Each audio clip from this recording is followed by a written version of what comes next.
Welcome to Women of the World, a show which gives a voice to women from around the world who have chosen to make the United States their home. Our show believes in the principles written on and enshrined by the Statue of Liberty. Here's today's moderator, Elder Semarit Strawn. Welcome to Women of the World. I am your moderator today. My name is Elder Semarit Strawn. I have the pleasure of welcoming two wonderful co-hosts. Gloria Vendelmatroit, welcome. Thank you so much, Semarit. I'm delighted to be here. This should be a fun show. Great to have you today. And Dawn Tomlinson. I'm really looking forward to this episode. Thanks for being here, Dawn. Together, we are welcoming our guest, Ishwari Rajak. Ishwari, welcome. Thank you. It's a pleasure to be here. Wonderful. You were recently telling us that this is your seventh winter, and this was, so the snow this morning was your seventh snow. Yes. And it merges with what we want to talk about today, which is moving. Mm-hmm. And as women, we often, in the course of our lives, have to do minor moves, but every once in a while, there's the big move. Yes. And I would venture, well, let me ask you, when you look over your life up until now, what would you pick as being the big move? I have actually, I would say, internationally moved 2 times. Once I moved when I was very young to India for my school. And then this is my second move to America from Nepal, again for school. But it was for my master's degree, and then that was 7 winters ago in August 2013. Mm-hmm. So those are the 2 big international moves.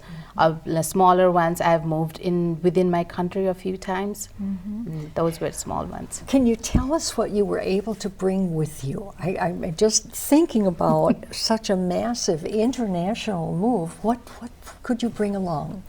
When I went to school in India, that was a long time ago, but it was a smaller move. But when I came here, my first things to bring, interestingly, was clothes and mm-hmm. things that I wanted to bring.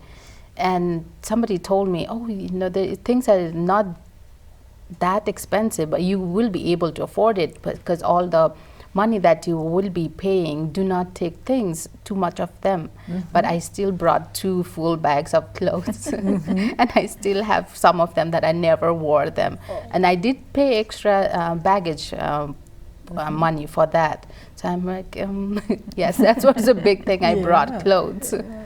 So is your family still in Nepal, you say? Was that a big move? Or did you come alone, or who was with you? It was just me. Oh, I have my mom. My dad passed away 20-something years ago. I have 4 sisters. We are 5 daughters. Mm-hmm. And when I moved from Nepal to America, actually all my sisters had moved away. I'm the first kid in the family, but I was the last to leave home. Mm-hmm. Right now, I have sister in Australia, one in Canada, one lives in Dubai, and one was in Kyrgyzstan, but she's moved back home. Wow. And my mom lives in Nepal. So I would say technically after Minnesota or before Minnesota, Kathmandu and Nepal is still my home. Mm. So sometimes moving such a great distance seems almost impossible, mm-hmm. but it appears as if your sisters blazed the trail for you. Mm-hmm. Do you think it was easier to go because your sisters had gone before? Yes. Also, in Nepal, my family, my parents raised a little differently. And before I moved to America, the big move, I had traveled around the world. So I thought that I was kind of ready mm-hmm. to make that big move. I thought I was prepared. I wasn't prepared so much. I came here, I didn't know anybody here except that some Nepali person did help me a little bit. I stayed in his place mm-hmm. for a few weeks. I didn't know him. Out of just generosity, he let me stay in his house. So it was just very welcoming in a way mm-hmm. that somebody I totally did not know said, oh yeah, come over, stay in my place for a few weeks till you How figure did that out. happen? How did it happen that you met up with somebody you didn't know? It was, I told my friends in Nepal, I have a friend who studied here. She's gone back to Nepal. I told her and she said, oh yeah, so you're going back. And I chose Minnesota out of just random thing. I looked for hundreds of schools around the world, and there were two criteria I wanted my school to have. One was it had to be gender and women studies, and the other one was I had to be able to afford it myself because I had some savings for it. So I said two things. I'll go wherever things work out. Then so that's how you chose Minnesota. Yes, yes. Okay. Then Not the climate. Not the climate. I looked for schools all around the world, and when I finally figured out that I was gonna come here, I told my friend, and she said, "Oh, you're going there? I actually know somebody who lives there. Maybe you can go and stay with him for till you figure out." So I contacted him on Facebook. And then we got talking for a while, and then he said, yes, I will pick you up from the airport. I had no idea who this person was. He came over, I stayed in his house, he found me a house, so I moved in an apartment closer to my school. Wow. Yeah, it's... Ishwari, how unusual is it for a young Nepali woman to decide she's going to school and she looks all over the world to find a school that's right for her? How unusual is that in Nepal? It is extremely unusual. I have many friends. I was there, born there, lived there, grew up forever. I have many friends, women. Nobody lives the life that I lived. Even in Nepal, like I said, my parents raised us completely differently. My dad used to have these days in a month where he would say, okay, we will have just French fries today, so you get to experience the other world. You would have, this is before the internet world, so we didn't have much exposure, but whatever exposure my parents had, they would make sure that we knew about it. So we grew up like that.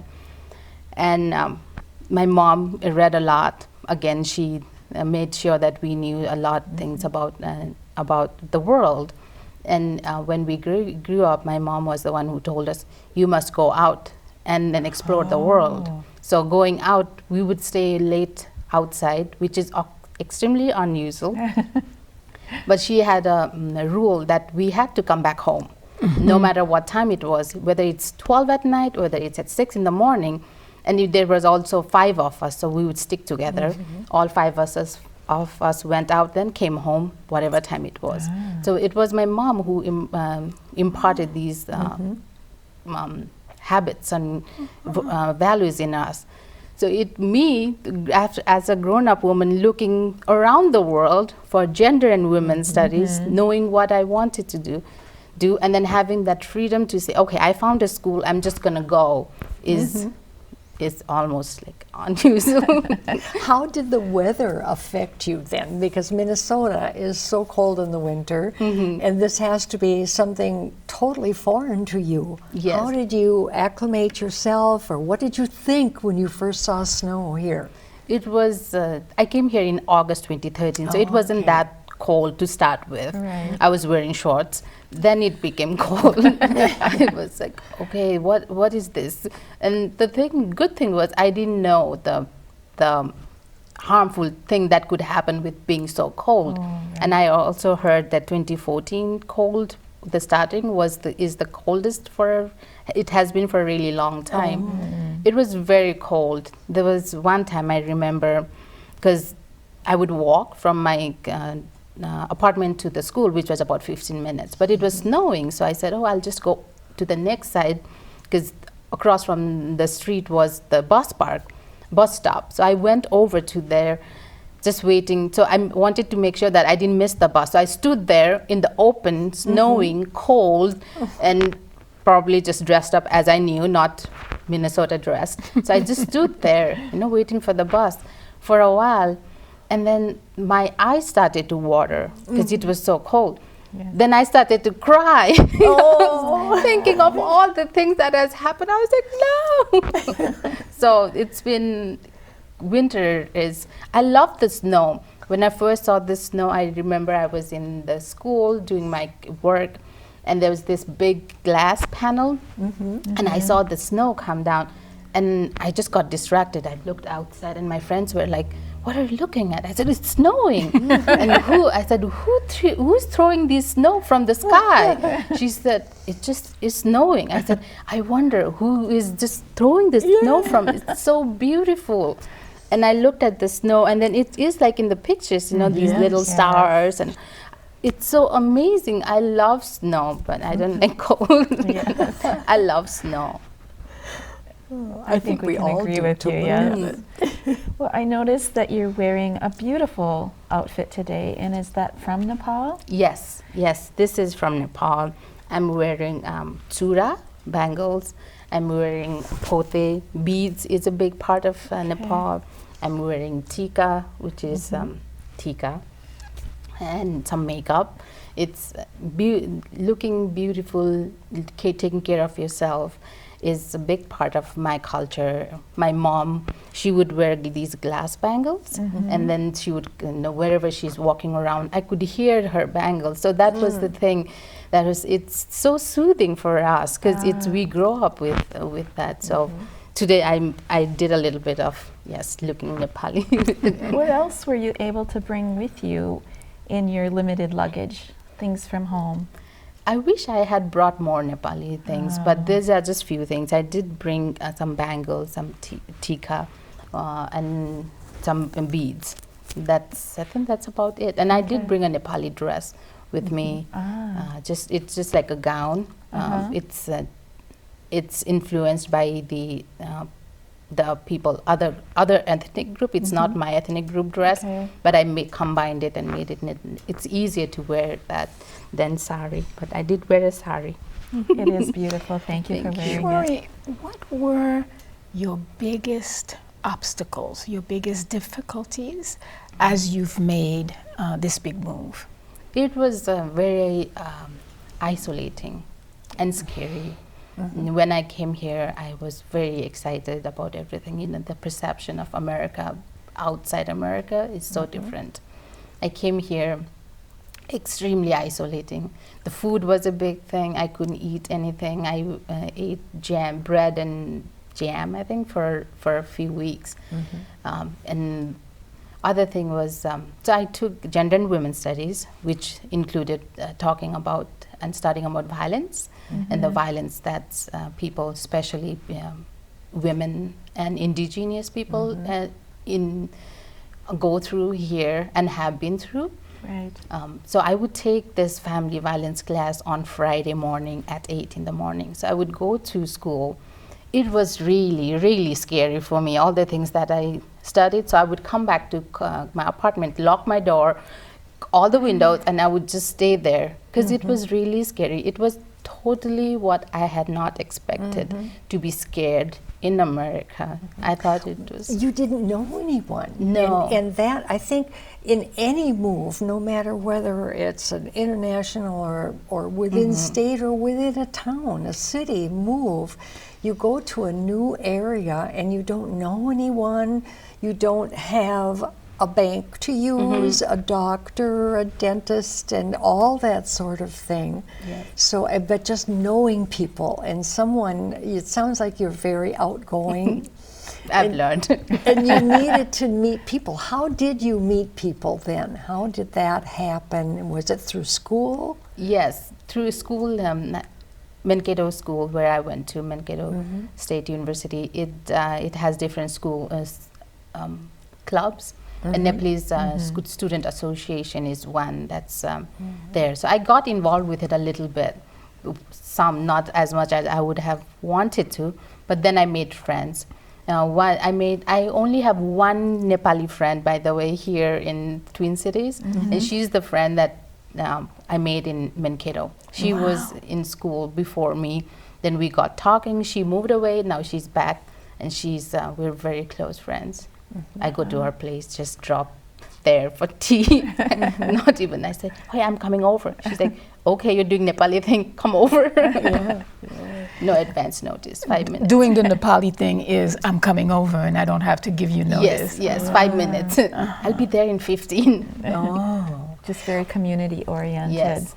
Does that make you feel more at home and less like you're in a foreign land? Yes, it does. Sometimes, if she's not around right now. She's in Nepal. She'll be back in a few days. But apart from her, I would not have spoken Nepali person to someone in person for months. I do Skype and video chat with my friends and my mom back home, my sisters, back home. So that way I do speak Nepali, but otherwise I wouldn't have spoken Nepali for months. And how was your English when you came? It was doable. I went to private school, and I also worked in a British school back home, which means for 9 years. So I had British accent when I came here. I still say aluminium. When moving within a state, as I said, I've never moved internationally, but moving within a state, my father gave me a good piece of advice, and it was a financial piece of advice, and I never would have thought it. And he said, you're moving to a bigger town, a bigger city where you haven't been, and no one's going to know you. I did have a job, which was really good. So I had a job, and he said, go to the bank that the bank serves the company you work for, and take out a loan just he said, for $100. Go to that bank and take out a loan for $100 and base it on your first check, the check that your income. And I did that, and I went to the bank that my company was banking with, so they knew my man I worked for. And he said, that will establish a credit line for you, and you will be able to get a checking account and the other accounts you need to live. And I had never even considered that. What did you do for money, and how did you handle that sort of things? But that turned out to be great advice, which has helped me all my life. In Nepal, I had worked for a really long time, and I had saved some money. But saving wasn't enough to come here. But I was very lucky. That's a different story, but I did get some money. So I decided to use that to come here until I realized that it was not going to be enough. I thought that was going to just put me through the whole school, but then I didn't probably count the living, the eating, and then the going around or things like that. But lucky enough, I came when the first semester I paid by myself. And then in January 2014, I got a job as a graduate assistant, which means I got $900 a month, and then my fees was paid. So it really worked out for me. I've been very lucky. I am a lucky person. But the money it was interesting for me because I was paying all the bills myself. I couldn't get a credit card, which I wanted to because I knew there would be points, and then I can use it for traveling or whatever I wanted to do. But I couldn't get a credit card because there was no one to vouch for me. So all the money that I used for 3 years that I was in school, it was from my debit card. And I would have loved to earn points so I could use it especially to fly or travel somewhere. But that was just whatever I had, That would have been through a bank, so you did have to go through a bank. Yes.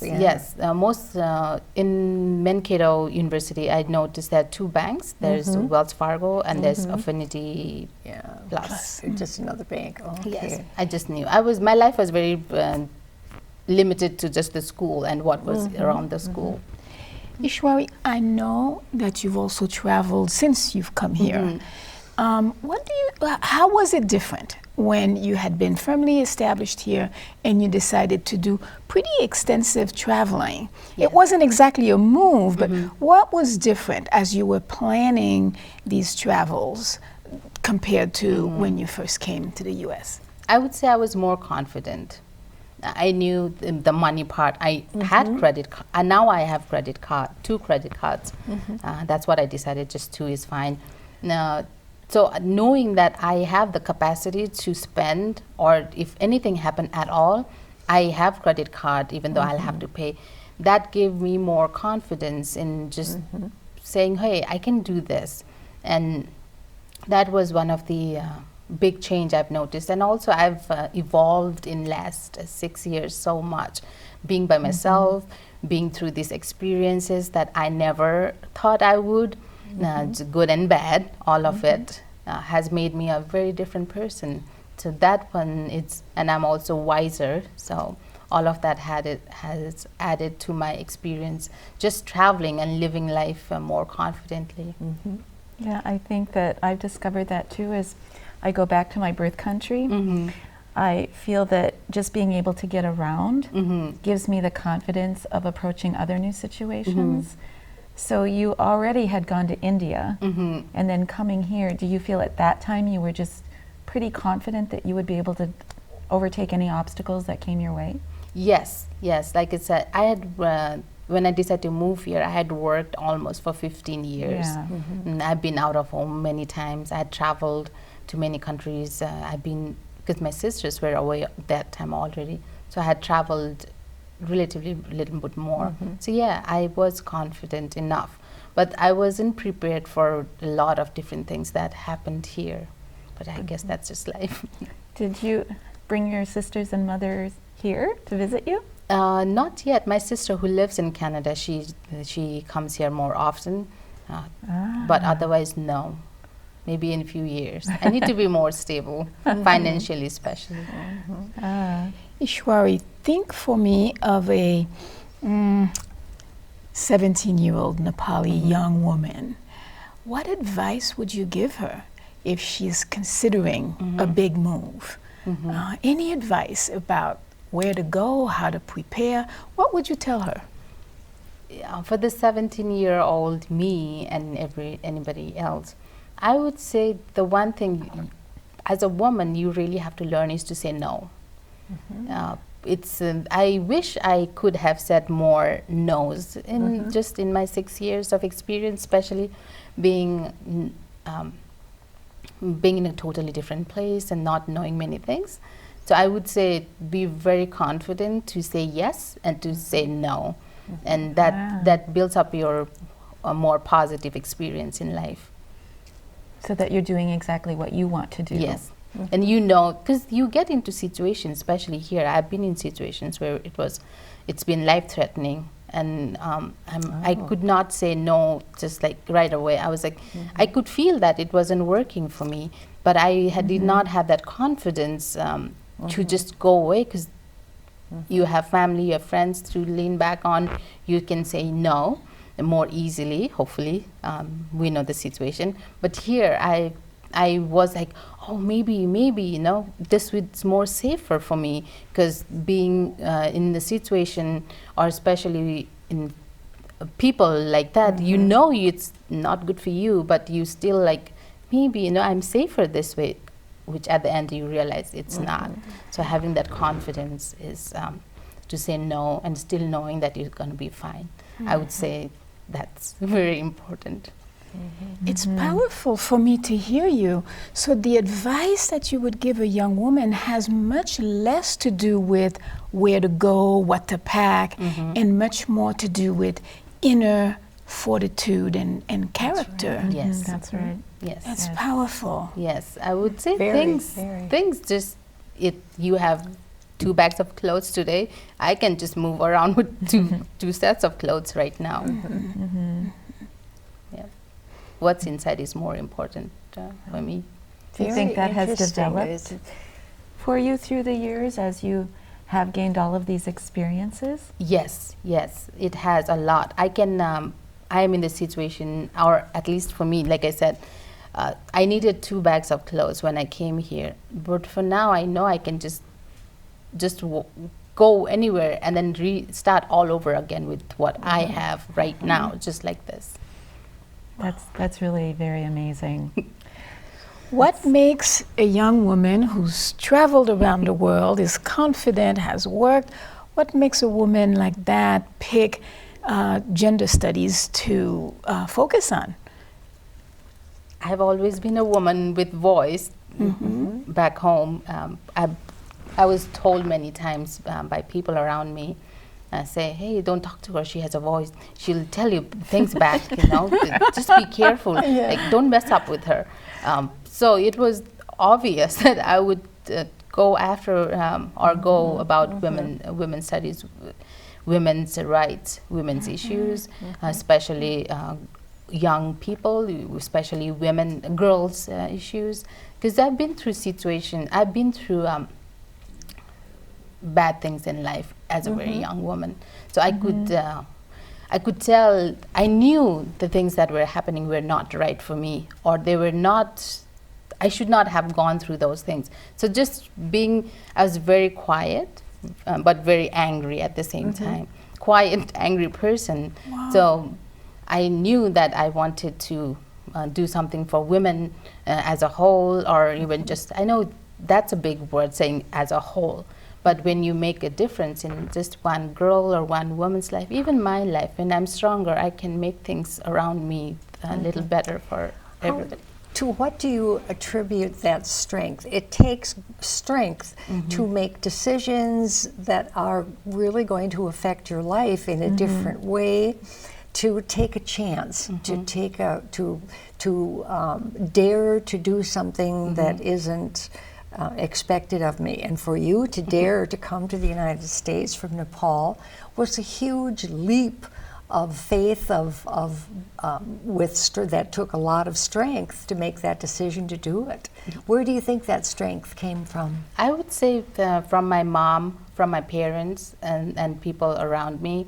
I would say mostly my mom and my dad, and the things that when I realized that things should be different and then be more positive for me, then I became angry. So with anger, you become more courageous too, I would say. Yeah. And then things just had to happen for me. I'm the eldest one in the family. My dad became very sick when I was 12, so he was in the hospital for one whole year when my mom was gone all the time. So it was just the demand of the survival. Does that same Ishwari, passion still drive you? Yes, it does. I still, but a little bit I've changed the course a little bit because it's getting very emotionally heavy for me. So I decided to move a little bit away from it. But I still mentor young girls. It's been fascinating meeting you and talking with you. Not at all what we expected. And it's been an honor to have you on the show. Thank you so much for coming. Thank you, Gloria. Thank you, Dawn. Absolutely. It's been delightful. And to our audience, thank you for watching Women of the World.